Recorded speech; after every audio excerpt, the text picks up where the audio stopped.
Infinix Smart 7 Plus is the latest budget phone from Infinix, which I found very interesting because of its impressive spec sheet and relatively low price. This phone will set you back 71,000 Naira or $90 for the 7 gigs and 64 gigs version, and this is 7 gigs because it has 3 gigs mem fusion RAM or virtual RAM added to a 4 gigs original or hardware RAM.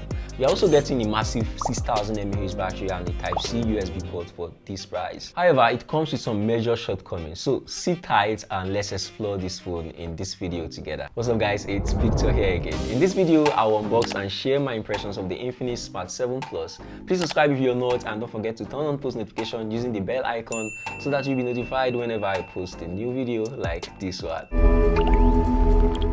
The Infinix Smart 7 Plus is packaged in a green box with smart glossy lamination all over the body. Inside the box, we are greeted by the phone, an MTN Nigeria promo card, and an Infinix service card. In the next compartment, we have a 10-watt charger brick, a USB-C cable, a pair of earpieces, and a hard plastic case that looks good on the device. There's also the SIM tool and an S-Pack info card. That's quite a lot in a single box, and I hope Redmi is keeping note. As a side note, the sticker on the back of the Infinix Smart 7 Plus was difficult to pull out and left a lot of gum that gave me a hard time to clean off. Let's talk about the design of the Infinix Smart 7. I absolutely love this design and how the phone feels in hand. It is a solidly built device with boxy edges and a beautiful 3D texture pattern on the back, which Infinix calls an antibacterial design. It's also a lightweight but solid device, and you feel the quality of the build once you pick it up. It is made of a polycarbonate or plastic material, and as such, dropping the phone won't cause it to shatter, but be careful about scratches. I also love the matte finishing. As a result, fingerprint smudges aren't a problem here, except for the camera area, which has a glossy finish. The buttons are tactile, the camera placement is creative in my opinion, and I love how they made the fingerprint sensor look like a member of the camera array. Overall, for a device in this price range, I absolutely love the design and quality of the build. For ports and button placement, you'll find nothing on the top. You'll find the volume and power buttons by the right edge and the SIM tray that can take 2 nano SIM cards and 1 SD card on the left. The bottom edge holds a loudspeaker grade USB-C, a microphone hole, and the headphone jack. The front is home to a 720p by 1612p 6.6-inch LCD water drop notch display.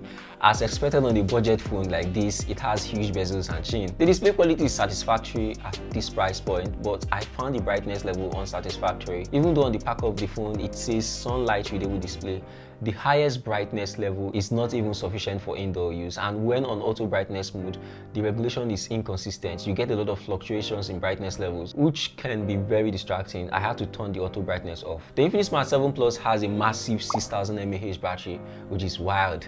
Infinix claims the device will last for 4 days. Well, this is my 3rd day using this phone, and it seems I still have enough juice to get me through tomorrow.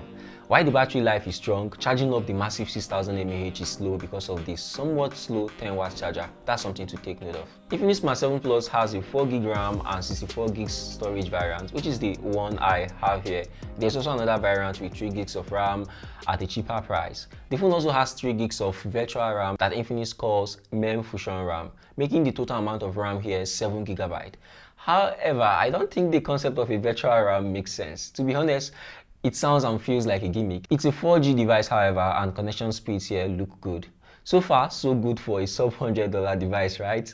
Great design, great build, USB-C, 7 gigs of RAM. Wow. Where I think they made some ridiculous compromise to keep the price of this device relatively low or competitive at this price point is in the processor. It uses an 8-core 1.6 GHz Unisoc SC9863A1 processor, and it shows in the performance of this phone. I occasionally got stutters and glitches while using this device. In fact, one time YouTube crashed on me that I had to restart the device. I even had some problems connecting to a particular Wi-Fi network. Well, at this price point, I would say it's expected. Music and media audio quality is satisfactory on the mono downward firing loudspeaker. Again, the quality is what you should expect from a sub $100 phone. The Infinix Smart 7 Plus runs on XOS 12 on Android version 12.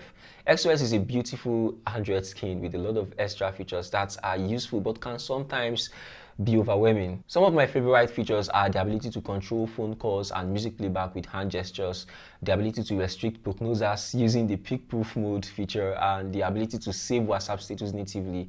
I also love the X-Clone feature for having 2 instances of any social media app on one device. Gesture navigation can be fully enabled here, and you have the choice of choosing the direction of your flashlight, either front or back or 360. The dark mode on XOS is beautiful. Now to the camera, it has a dual 30 megapixel camera on the back and a 5 megapixel selfie camera on the front. Here are samples from the Infinix Smart 7 Plus camera.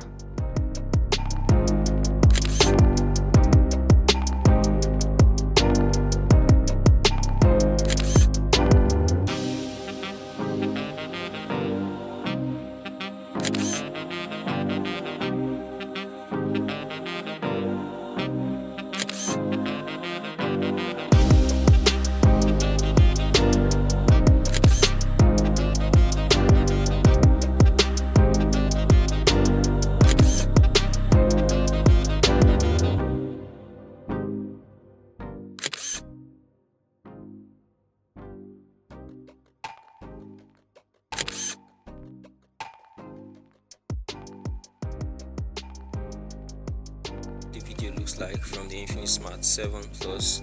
From what I can see, I don't think anybody would want to buy this phone because of the camera. Look at the sky over there, it's completely blown out. So dynamic range is not good here. Not like I was expecting it to be fantastic, but something that is quite impressive is that the shutter has no lag, right? So the shutter is fast, like when you click to take a snap, it takes the snap immediately, unlike that Redmi 12C I reviewed last week. If you click the snap button and you move your hand, the picture becomes very blurry. Yeah, I took some images with this Infinix Smart 7 Plus and they are not bad. Apart from that dynamic range problem, the image is quite nice. So this is what you get for 71,000 Naira.